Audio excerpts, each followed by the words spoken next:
Olá! É com grande alegria que convidamos você para a audição do 12º episódio do audiolivro Primícias do Reino. Esse áudio faz parte de uma série na qual a Sociedade Espírita Caminho, Verdade e Vida traz até você essa obra do Espírito Amélia Rodrigues ditada ao médium Divaldo Pereira Franco.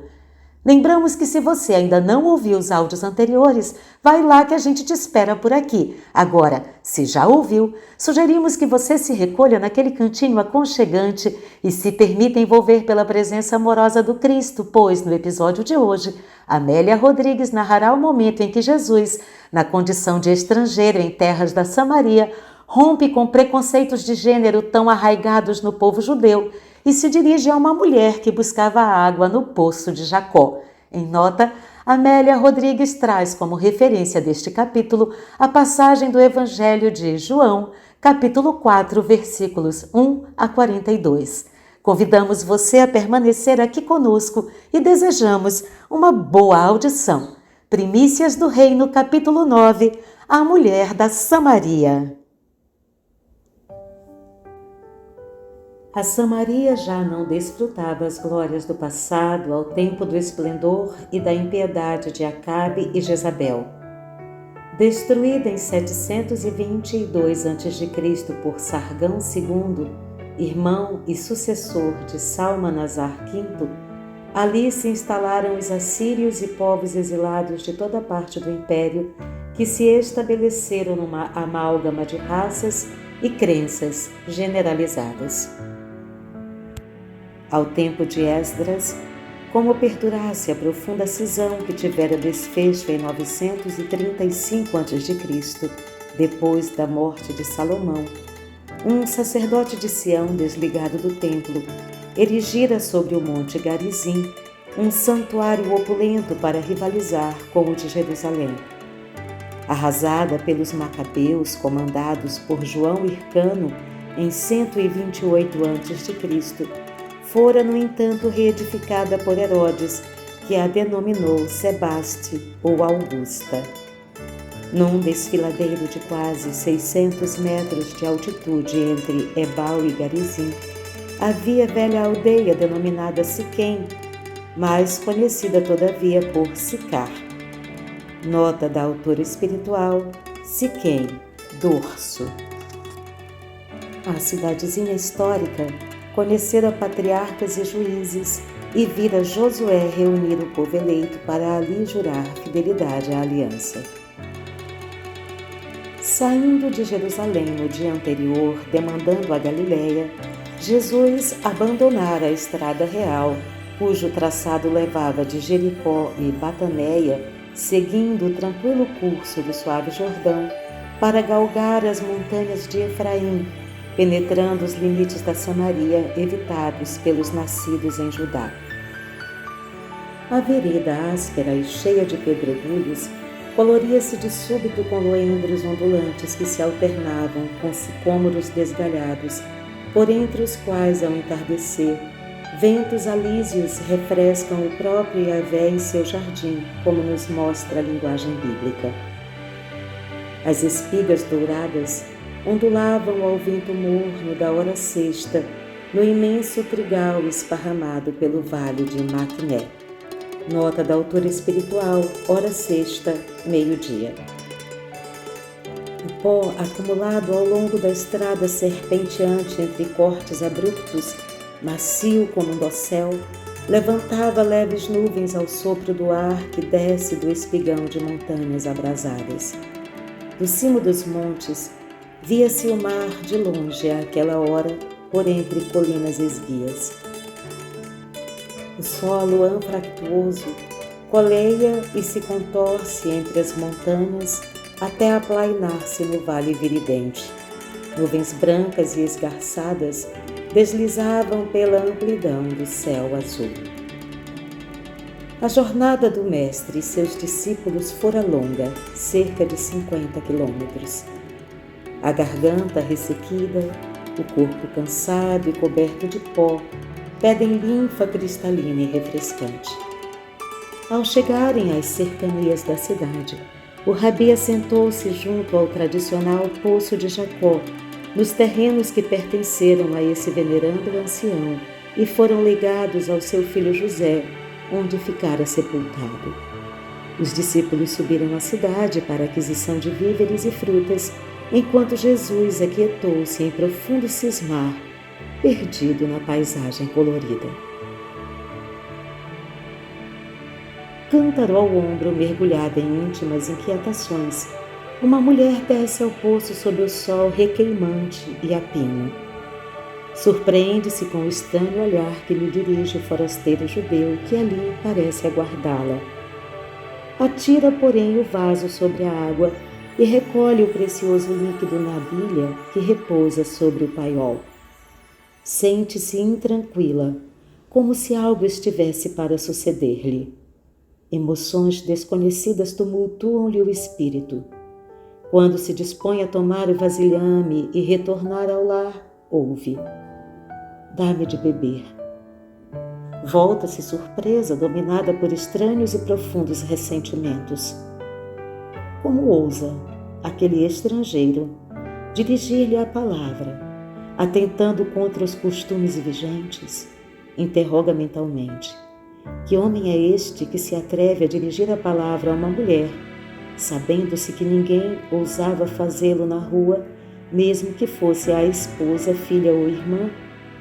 Ignorará ele essa regra comezinha, parte integrante dos deveres sociais? E solerte, retruca com proposital ironia na voz, com que extravasa a própria amargura: "Como, sendo tu judeu, me pedes de beber a mim, que sou mulher samaritana?" No vale, Maio cantava através de 1000 cigarras no trigal. A estrada deserta e silenciosa perde-se montanha adentro.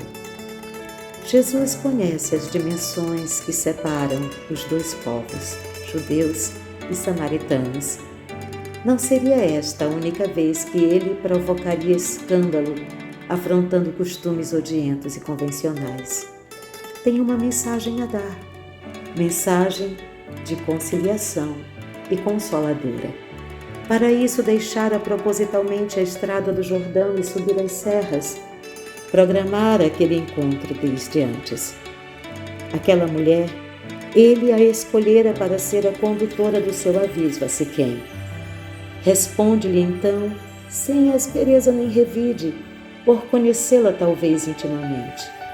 Sua voz é cantante e compadecida: "Se tu conhecesses o dom de Deus, e quem é o que te diz, dá-me de beber, tu lhe pedirias, e ele te daria água viva." Vibrações incomparáveis estrugem no coração da mulher. Guardava ânsias de paz e não sabia como ou onde encontrá-la. Uma dúvida, porém, a inquieta. O espanto dá-lhe à voz uma tonalidade de respeito. "Senhor", exclama, "tu não tens com o que atirar e o poço é fundo. Onde, pois, tens a água viva? És tu maior do que o nosso pai Jacó, que nos deu o poço, dele bebendo ele próprio, seus filhos e o seu gado?" Os olhos do estranho fulguram com fascínio desconhecido. A revelação não tarda. A mensagem espraiar-se-á no ar, embalando o mundo, enquanto ele a anunciar. "Qualquer que beber desta água tornará a ter sede", foi explícito. "Mas aquele que beber da água que eu lhe der, nunca terá sede, porque a água que eu lhe oferecer se fará nele uma ponte d'água que saltará para a vida eterna." "Dá-me dessa água", disse presurosa, "para que não mais tenha sede e aqui não venha tirá-la." Penetrara a mulher o sentido das palavras do Rabi? Desejava libertar-se da exaustiva tarefa ou buscava mais clareza no ensino?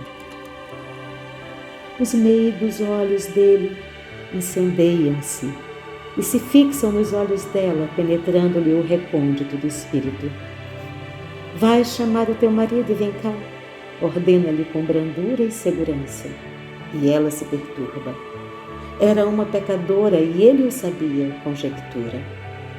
Esse era o seu tormento íntimo. Quanto se sentia ferida, humilhada no seu amor, receosa. As lágrimas afloram e escorrem abundantes. A palavra empalidece, o vigor nos seus lábios e quase sem fôlego esclarece. Não tenho marido. A vergonha estampa no seu rosto moreno a própria dor. Disseste bem, não tenho marido, confirmou Jesus. Pois que 5 maridos tiveste, e o que agora tens não é teu marido. Isto disseste com verdade. Surpreendida, a samaritana não mais oculta a alegria, a felicidade, grita quase: Senhor, vejo que és profeta. A mente está em desalinho. Quantas dúvidas a atormentaram a vida toda, agora está diante de um profeta de Deus. Deve aproveitar cada instante, reabilitar-se, encontrar a paz por fim. Comovida, interroga com docilidade. Nossos pais adoraram neste monte, e vós dizeis que é em Jerusalém o lugar onde se deve adorar. Mulher, acredita-me, elucida o enviado divino, que a hora vem em que nem neste monte nem em Jerusalém adorareis o Pai. Vós adorais o que não sabeis. Nós adoramos o que sabemos, porque a salvação vem dos judeus. Mas a hora vem, e agora é, em que os verdadeiros adoradores adorarão o Pai em espírito e em verdade, porque o Pai procura tais que assim o adorem. A mulher, perplexa, enche-se de ventura. Tão indigna se considera e, no entanto, fora chamada à verdade. Ouvira o que nenhum ouvido jamais escutara antes.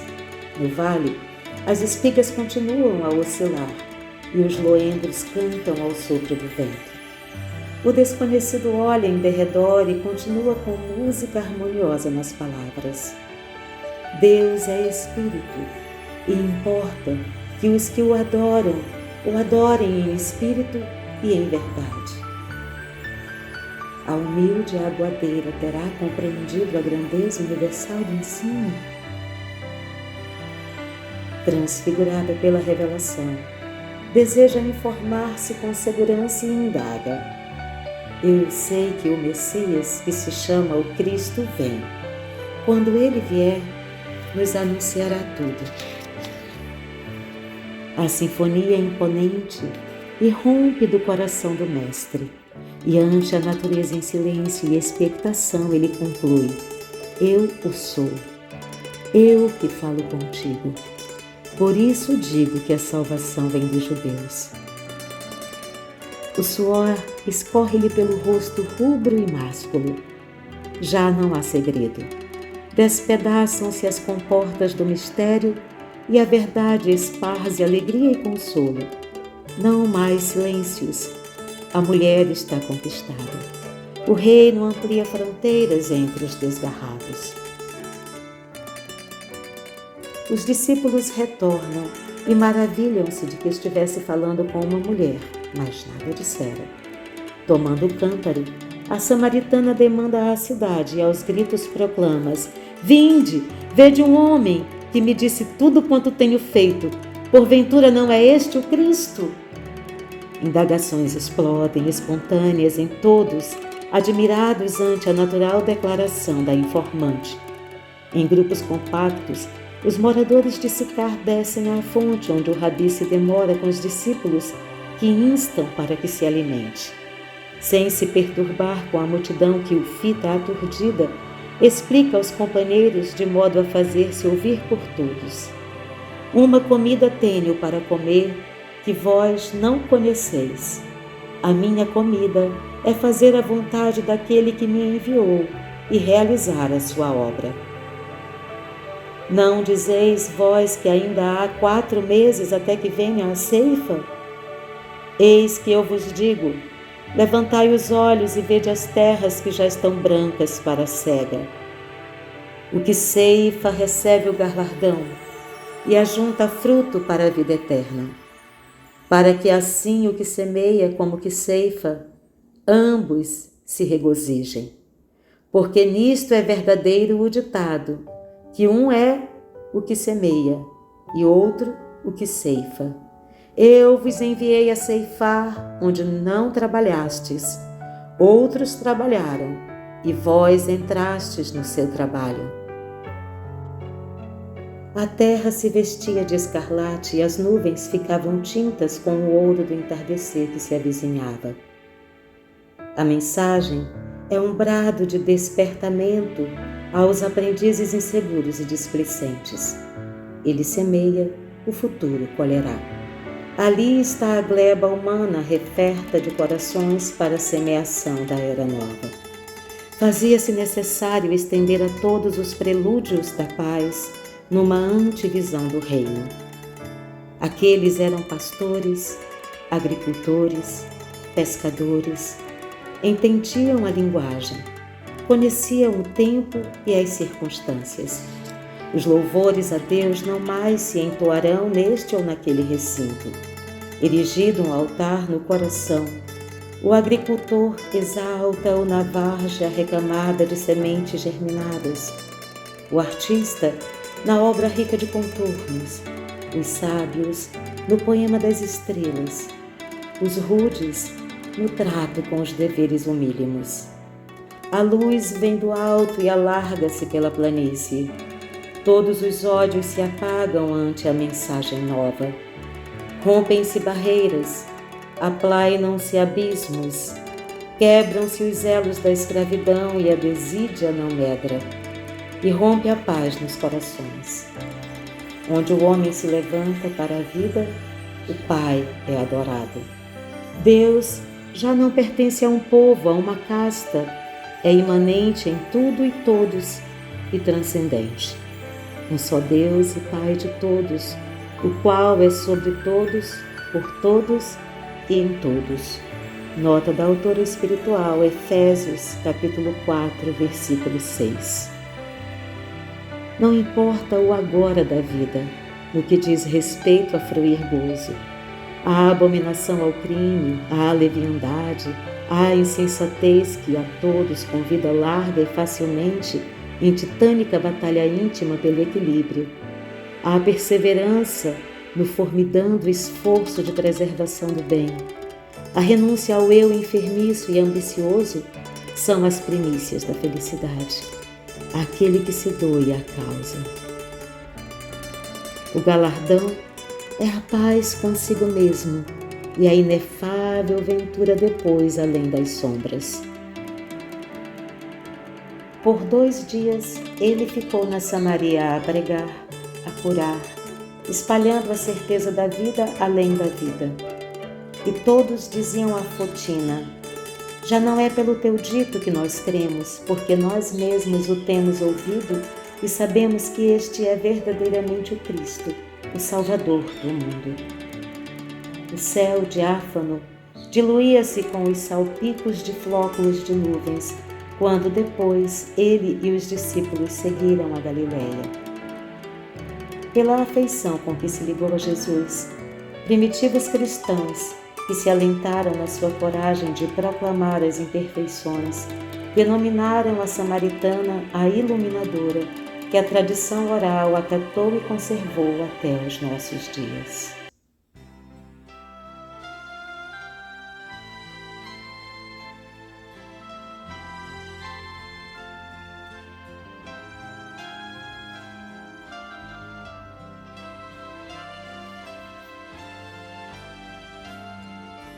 Doce é sentir em meu coração humildemente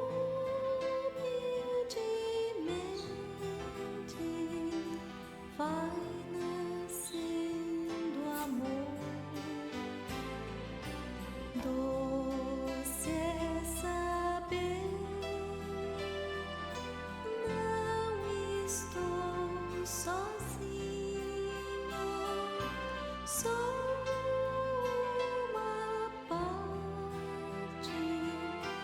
de uma imensa vida, que generosa reluz